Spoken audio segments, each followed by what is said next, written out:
Welcome back, friends. I'm Storm Team 10 meteorologist Jeff Haniewich. Some storm reports for you. Possible tornado fell out across Appomattox County, in between Appomattox and Evergreen. In Evergreen itself, trees down. Axton, trees down. Blair's, power lines down. And Dry Fork, wind damage. Also had reports of wind damage in Chatham. It has been a very active day, and now the active weather has shifted farther to the east, say from Philadelphia south all the way into Florence, South Carolina. That's where we have tornado watch boxes. I stress to you, the worst is over. Could we have some lingering showers tonight? Absolutely. But they will just be lingering rain showers. Nothing more than that. By around midnight, 1 a.m., we should be, for the most part, dry. And then tomorrow, our attention turns to some snow showers in the mountains. Most of those snow showers through the day Thursday will stay in West Virginia, but every now and again, we will have a spillover of some snow showers into the highlands and also into the New River Valley. I do think that we could get some snow showers as far east as perhaps the I-81 corridor, maybe as far east as Floyd County through the afternoon tomorrow. Then as we head into later tomorrow night, the upslope snow machine kind of turns itself off. We'll see those snow showers end even into West Virginia. And then on Friday, we will all be partly to mostly sunny from sun up until sundown. But it will be very windy. For the latest on what we're anticipating as far as wind, here's Jonathan. Yeah, Jeff, those winds really going to crank up through the evening and overnight tonight. A wind advisory in effect all the way through 7 o'clock Friday morning. You see there for the brown shaded counties. That includes the Blue Ridge and points off towards the west, especially in the higher mountaintops. We could see gusts closing in, often even exceeding 50 miles per hour. So even without the storm still around, we're just going to have general non-thunderstorm winds. Heading into tonight and into tomorrow, notice again everywhere we have gusts on the order of 30 to possibly at the 50 miles an hour again, continuing overnight and into Thursday. Notice we have a gust. Blacksburg coming in with 40 to 50 mile per hour gusts, and that's really consistent elsewhere too. We see those bright purples going on, and with that westerly wind, we're talking about at least the chance for a few snow showers, mainly on the western slopes. In terms of accumulation, again, as Jeff was mentioning, not much, especially in the lower elevations, but you see there mainly on the western slopes, anywhere from a trace to possibly up to 2 inches. For the latest part of the forecast, we're going to send it back over to Jeff. Jonathan, it's been a warm day. It was very warm. It was very humid, and that added the instability. Temperatures virtually everywhere in the 50s and 60s. Tonight, though, temperatures will fall. We're looking at overnight lows tonight in the 30s and 40s. We are mostly cloudy and we are windy. For the day tomorrow, high temperatures in the 40s and 50s. Still mostly cloudy tomorrow, still windy. Could be a day tomorrow where we have more sunshine to the east and more cloud cover out to the west. 3-degree guarantee high for the day on Thursday, 48. Your extended forecast showing temperatures in the 40s Friday and Saturday. Hey, Lindsay. Hey, John.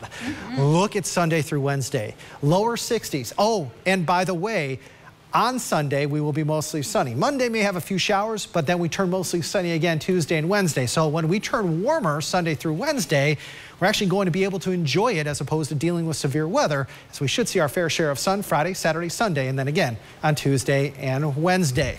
Storm Team 10 Chief Meteorologist Jeff Haniewich is live in Appomattox County tonight. So Jeff, you covered the tornado in Pulaski County back in 2011. How does this compare to what you're seeing? They're very similar, Lindsay. Both, you don't realize the devastation until you get there. Yes, you see pictures. Yes, you see video. Yes, you see aerial video. But nothing tells a story quite like being here. And Jeff Perzan and I, my photographer and I, when we arrived in Appomattox, we were speechless. You know, the full hour and 20 minutes it took to Appomattox, you know, we were talking about fun things, and you get into Evergreen and it's silent. It's pure and utter silence because we're all so touched by the devastation. Just Jeff Haniewich. Jeff? Yeah, John, I want to first start off with all the watches and warnings that are in effect. Flash flood warning in effect for southern Pocahontas County, also for Greenbrier County, West Virginia, not to mention Bath, Allegheny, northwestern Botetourt counties here in the Commonwealth. These flash flood warnings are in effect until 9:30, and it bears a repetition that a flash flood emergency is in effect for Greenbrier County and West Virginia. And here's why. Parts of West Virginia, especially Greenbrier County, over the last 12 hours, we're talking over the last 12 hours, 5 to 7 inches of rain have fallen out across northwestern and central sections of Greenbrier County, spreading a little bit even into Allegheny County. Chief Meteorologist Jeff Haniewich is live today in White Sulphur Springs with more on what he's seeing out there and how the volunteers are making a difference. Jeff?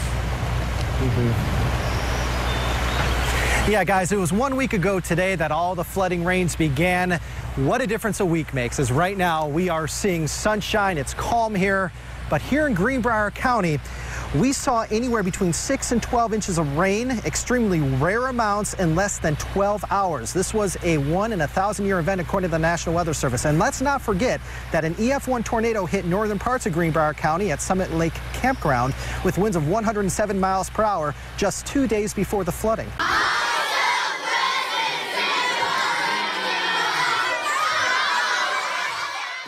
A special hello goes out to all the 5th graders at Fallon Park Elementary School in Roanoke. Had a great time talking to you guys about severe weather and safety. I look forward to seeing you guys again soon. Before we leave here at Galax, I want to give a special thank you to Tom and Stevie Barr.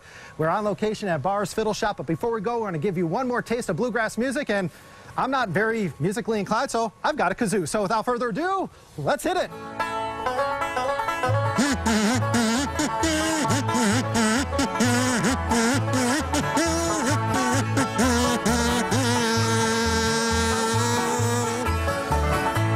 Right now we've got them mainly in the 60s and 70s. It's muggy out there, it's warm out there, but temperatures could be a lot hotter at this time of the year. And the radar showing that we are dealing with at least some rain out across Botetourt County, spreading into Bedford County.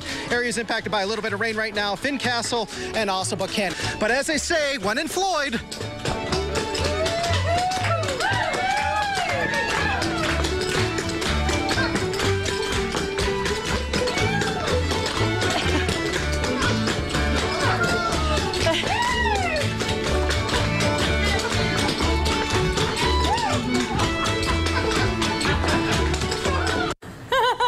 that's going to cost me lunch, but I'm not sure it's actually dancing. Yeah. I don't know. That was like hopping. Yeah. So, Jeff, I'm not sure if you were testing the plane or if the plane was testing you. I'm going to go with the second part of that.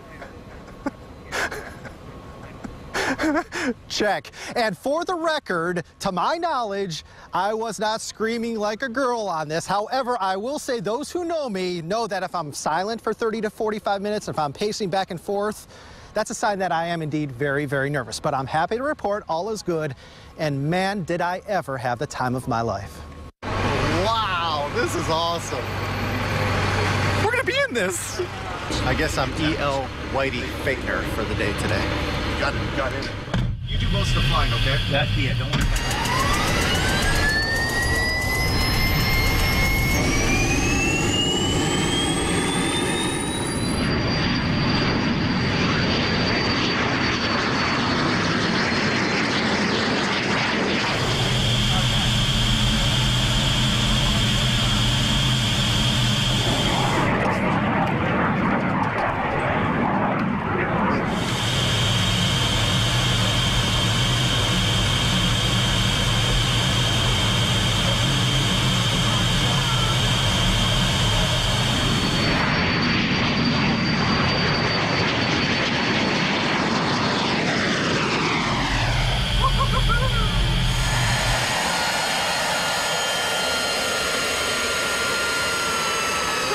Perfect. Oh, this was awesome. Thank you. He liked it. So I went upside down. I will remind you, 3 months ago today, I was standing right here, and this site that you're looking at, I'm going to get out of the way here, has not changed much in the last 3 months at all. You walk into the debris here and you still see children's books. You see dolls that once belonged to a little girl. You see blankets, you see pillows, you see kitchen utensils. So while there has been rebuilding, there are still some areas that have been fairly untouched since the tornado, the EF3 tornado of 3 months ago. It bears repetition that when I came on site here 3 months ago, I have family who lived in Kansas for many years, and I remember coming into Evergreen and seeing the damage firsthand and saying, my gosh, am I in Kansas again? I mean, this is not something you see here in Virginia. As a general rule, the tornadoes that we get here are EF0s, EF1s. This was an EF3 tornado that did so much damage and destruction here. But going back 3 months ago, guys, the attitude just less than 48 hours after the tornado hit was one of positive energy. Nobody said anything about a woe is me attitude. Everybody here was so kind and everybody here was so positive, and that attitude continues 3 months later. Exciting day on the Virginia Proud Weather Tour as Storm Team 10 Chief Meteorologist Jeff Haniewich takes to the racetrack at the Virginia International Raceway. He joins us now live at VIR, Virginia International Raceway. Got his hands right up there on a Nissan right now. And Jeff, I hope you got to slide through some of those. They've got some off-camber corners there. I hope you really did it right today. Oh, we did it right, all right. I owe a special debt of gratitude to David Murray. We're actually going to air an interview I had with him coming up tonight at 11. He took us through this racetrack earlier today in the Nissan GTR, reaching speeds of 150 miles per hour or over. Here's a look at our day here in my new best friend.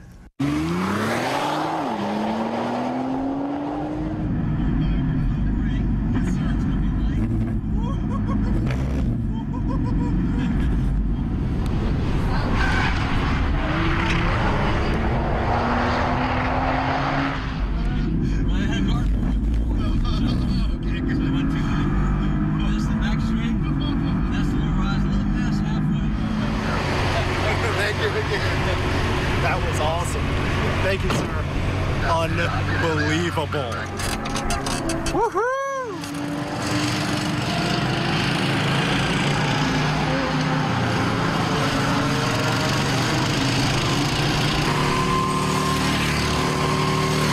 We'll see who was the fastest.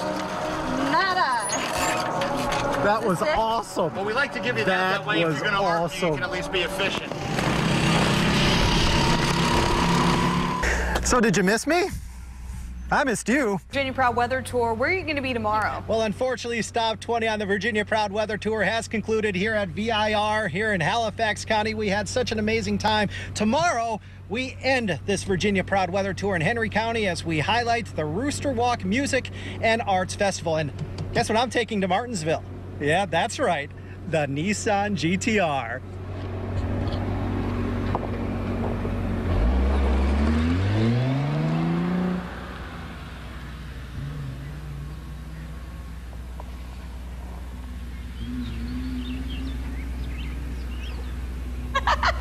They did not let him drive. Although he looks like he's going 25 miles an hour. All I'm questioning, he is going 25. Yeah, all I'm questioning now is insurance policy. Who's got it? Who's covering whom? Because anything can happen right there. Well, the Virginia Proud Weather Tour is coming to an end. Yes, it is day 21, and Storm Team 10 Chief Meteorologist is visiting Henry County for one of the largest music festivals in our area, the Rooster Walk Music and Arts Festival. Jeff joins us now live from that festival. So, Jeff, this really carries a very special meaning.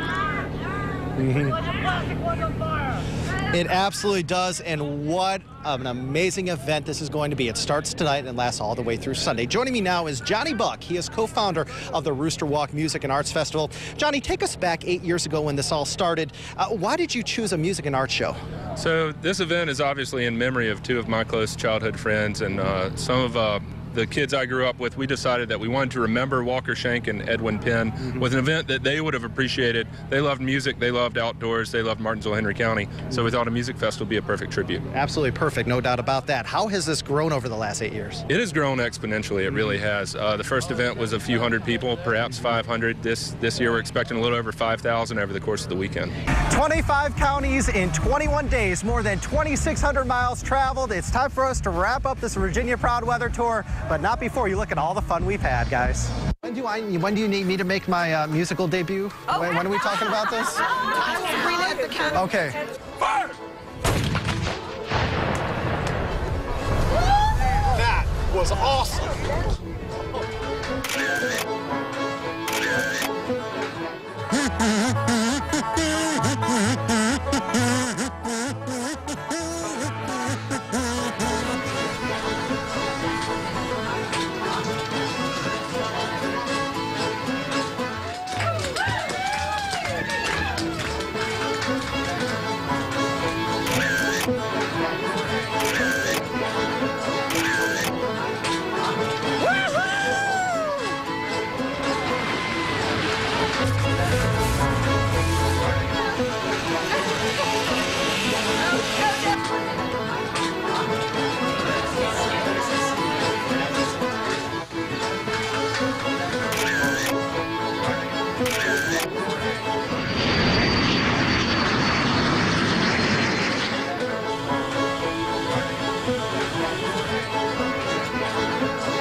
Stop 19 on the Virginia Proud Weather Tour has taken us to Evergreen here in Appomattox County.